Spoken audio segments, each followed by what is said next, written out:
they were an Aryan race like the Nazi believed they were an Aryan race. All that I'm saying can be verified. This is the time of information revolution. You can Google all this, what I'm saying. But it is very important for me to explain this to you so you know what is happening in India. This RSS believed in the ethnic cleansing of Muslims from India. At one point, there was racial superiority of the Hindu race.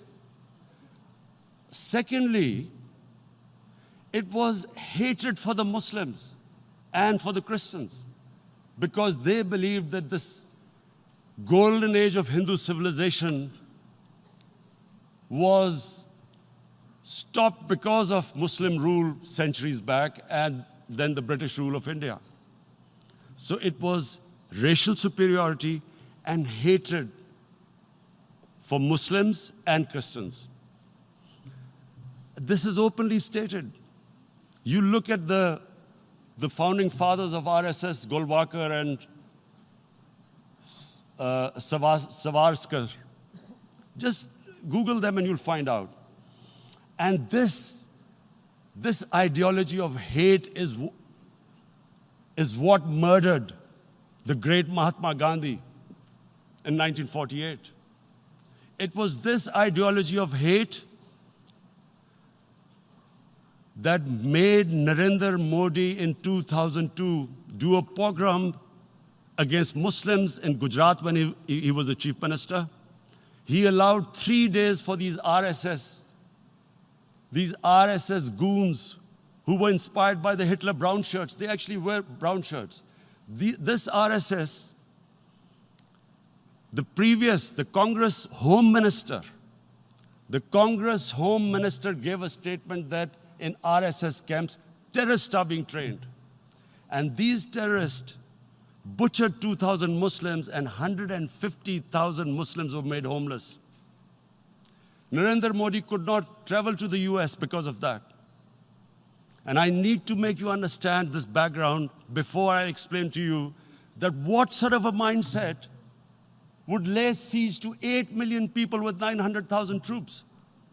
Women, children, sick people, locked in as animals. In fact, of what I know of England, if 8 million animals were locked in, the RSPCA would have made a lot of noise about it. These are human beings.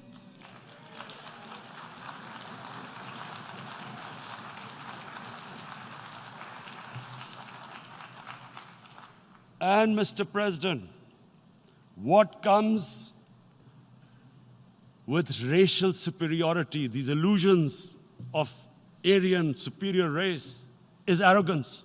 The two go together. And it's arrogance that makes people make mistakes and do stupid things. Cruel things like what Narendra Modi has done. It's sheer arrogance. And it's arrogance that has blinded him from the fact that what is going to happen when the curfew is lifted? Has he thought about it? This hasn't been thought through. What is he going to do when he lifts the curfew? Does he think that people of Kashmir will quietly accept the status quo because India has changed the constitution and taken away the special status? They'll accept that? Mr. President, 100,000 Kashmiris have died in the past 30 years because they were denied the right given by the United Nations, the right for self-determination. 100,000 have died and 11,000 women have been raped. There are 2 United Nations human rights reports on this. The world hasn't done anything because India is a huge market, 1.2 billion people. Sadly, the material prevails over the human. But this has serious consequences. Again, I repeat, that's why I'm here. Look, what is going to happen when the curfew is lifted will be a bloodbath. The people will come out, There are 900,000 troops there. They haven't come to, as Narendra Modi says, he's done this for prosperity of Kashmir. This is supposed to be for the development.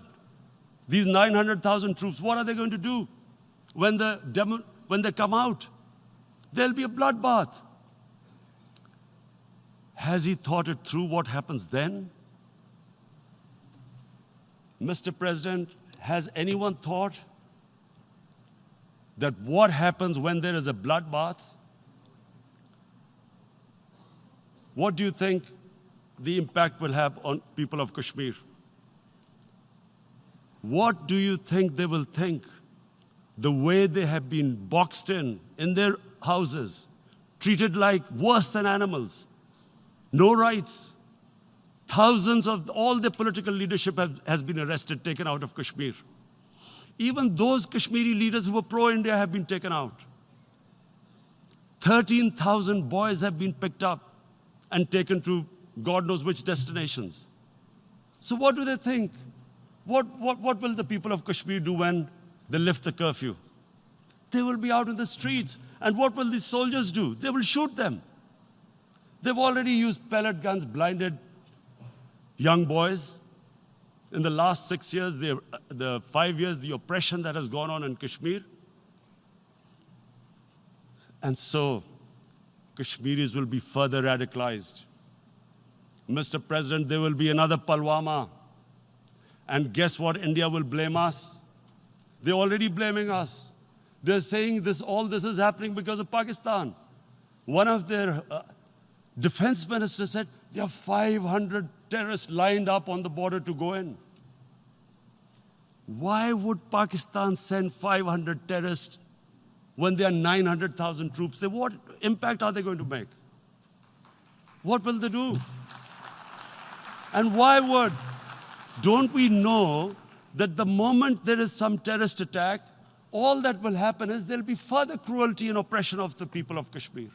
We will just give the 900,000 troops to further crush the people of Kashmir.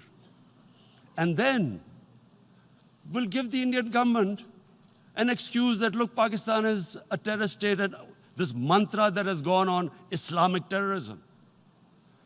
The moment you use this catchword, Islamic terrorism, the whole world turns away. No one talks about human rights. You can do whatever you want, which is what has happened in Kashmir, because they keep using this word, Islamic terrorism. And this is what they're doing right now. What do we benefit from further increasing the cruelty on the people of Kashmir? And why would we want this? But there is no other narrative left for India. As when they lift the curfew, whatever happens, Pakistan will be blamed, and there is always a danger of another Pulwama. They might come and bomb us again, and then another cycle might start. And what does Narendra Modi think? That 180 million Muslims of India are thinking right now. Aren't they watching these Kashmiris stuck inside for 55 days they've been stuck in? Aren't they watching? What do you think? Don't you think that the Muslims will be radicalized in India? And I'm talking about 180 million people. And when they get radicalized, there will be some incident in India somewhere down the line. Again, we will be blamed. And I'm warning you right now, again, we will be blamed. And, Mr. President, what about 1.3 billion Muslims who are watching this? And they know that it is only happening in Kashmir because they're Kashmiri Muslims. This is not happening to Kashmiri Hindus. They know that this is happening because of their religion. So what do you think they will be thinking? What do you think the Jewish community would think if they were, forget 8,000 Jews stuck like this? What do you think Europeans would think? What do we think? I mean, any human community, if their members are stuck like that, what do you think they will think? Are we a children of a lesser God? Is it not going to cause us pain? And then,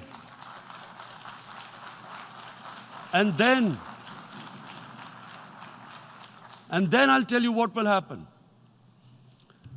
People will, in the 1.3 billion Muslims, someone will pick up arms. I know we've been brought up with films, Western films. This good, decent guy doesn't get justice. He decides to pick up a gun and start seeking justice. There was a film made in New York, famous film called Death Wish. This guy gets mugged by and his family, his wife gets killed or something. He can't get justice. He picks up a gun and he goes around shooting muggers. And the whole cinema cheers him on. So what do you think the Muslims are thinking right now? If there is a bloodbath, there will be Muslims becoming radicals, not because of Islam, but because of what they will see, that there's no justice when it comes to Muslims. There were Rohingya Muslims, Myanmar, who are, God knows, almost 1 million people out, ethnic cleansing. What was the response of the world community? So what do you think will be the response of 1.3 billion Muslims?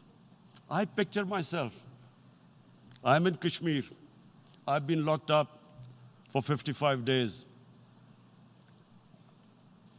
I have heard about, and there are rapes, Indian Army going into homes, soldiers. Would I want to live this humiliation? Would I want to live like that? I would pick up a gun. You're forcing people. You are forcing people into radicalization. When people lose the will to live, what is there to live for? And this is what, if you can do this to human beings, you are actually radicalizing people. And so, Mr. President, I want to repeat here, this is one of the most critical times. There will be a reaction to this. Pakistan will be blamed. 2 nuclear-armed countries will come face to face like we came in February. And before we head in that direction, the United Nations has a responsibility. This is why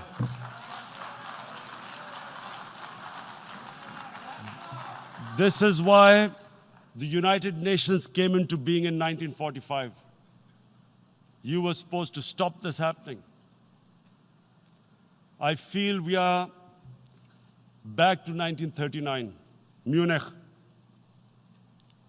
Czechoslovakia has been taken, annexed.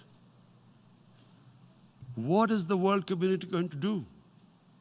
Is it going to appease a market of 1.2 billion, or is it going to stand up for justice and humanity?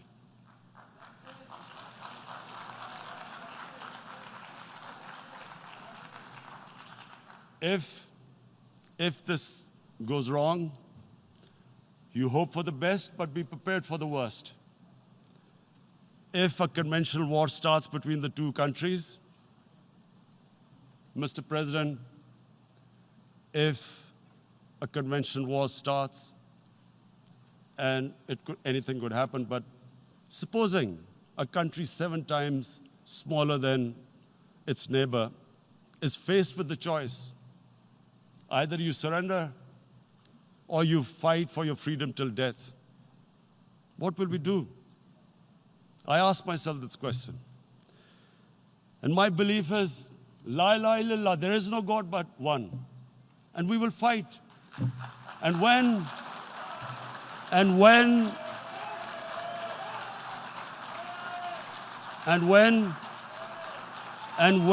a nuclear-armed country fights to the end, it will have consequences far beyond the borders.